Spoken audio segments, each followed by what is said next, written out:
Puji Tuhan, bersyukur kita boleh kembali mendengarkan sebagian daripada renungan firman Tuhan yang akan kita baca di dalam Amsal 4 ayatnya yang ke-23 yang berbunyi demikian, jagalah hatimu dengan segala kewaspadaan, karena dari situlah terpancar kehidupan.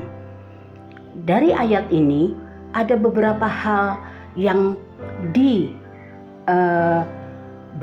kepada kita untuk kita melakukannya. Yang pertama, kalau saya catat di sini adalah jagalah hatimu.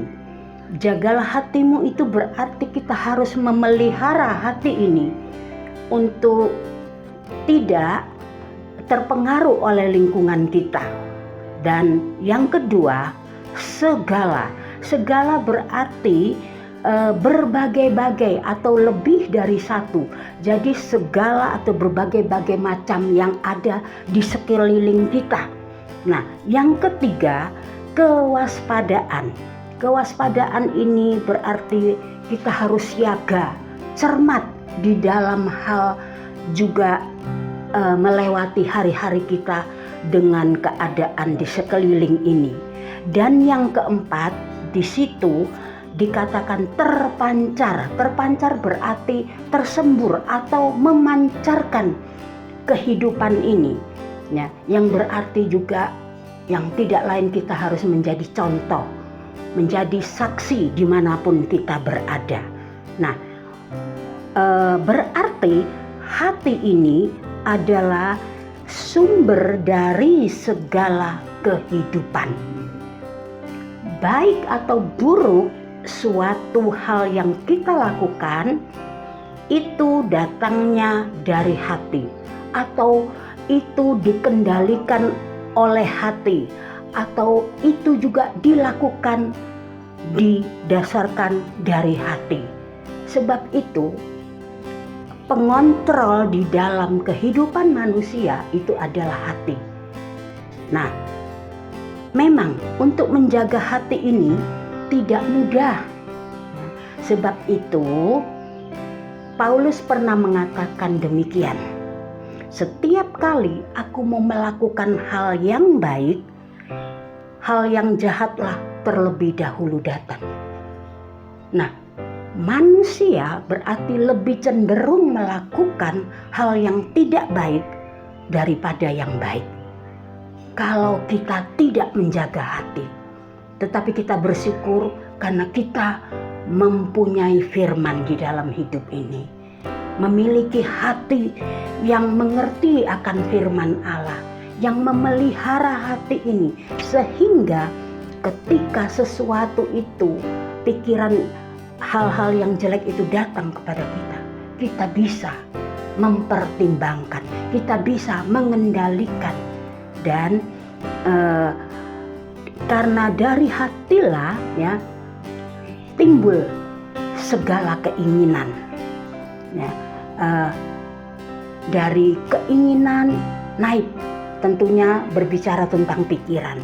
Setelah itu dalam keluar lewat perkataan, yaitu mulut kita.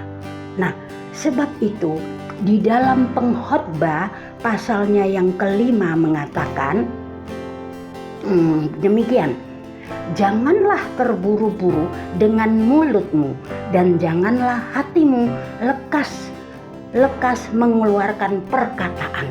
Nah, berarti di dalam mulut kita ini harus ada kekang, harus ada kendali, supaya kita tidak terburu-buru dengan perkataan kita, supaya kita juga tidak terburu-buru mengeluarkan isi hati kita yang tidak baik.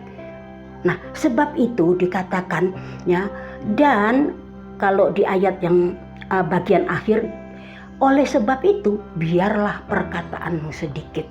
Nah, perlunya atau pentingnya hati ini untuk mengendalikan semua, termasuk mulut, termasuk seluruh keberadaan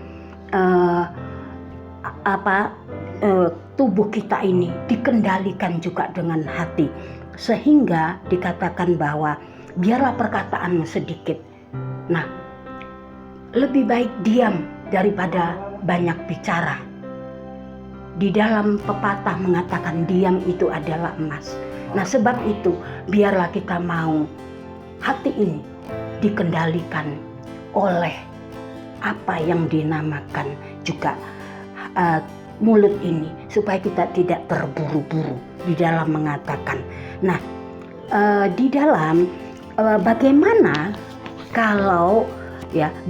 supaya kita bisa menjaga hati, dan bagaimana kalau kita bisa mengeluarkan perkataan yang sedikit.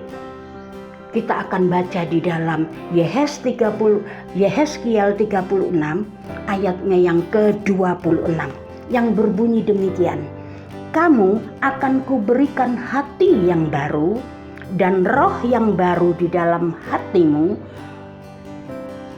dan aku akan menjauhkan dari tubuhmu hati yang keras dan kuberikan kepadamu hati yang taat.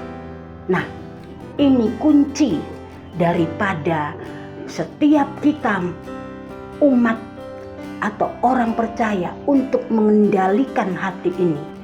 Makanya kita bersyukur ada janji Allah kepada kita bahwa kamu akan kuberikan hati yang baru, itu yang pertama, dan roh yang baru di dalam batinmu, dan aku akan menjauhkan dari tubuhmu hati yang keras dan kuberikan hati yang taat. Nah, tinggal bagaimana dengan saudara dan saya untuk melakukannya. Puji Tuhan, Tuhan memberkati. Tetap kita semangat dan bersyukur untuk semua hal yang sudah Tuhan lakukan. Puji Tuhan. Haleluya. Amin.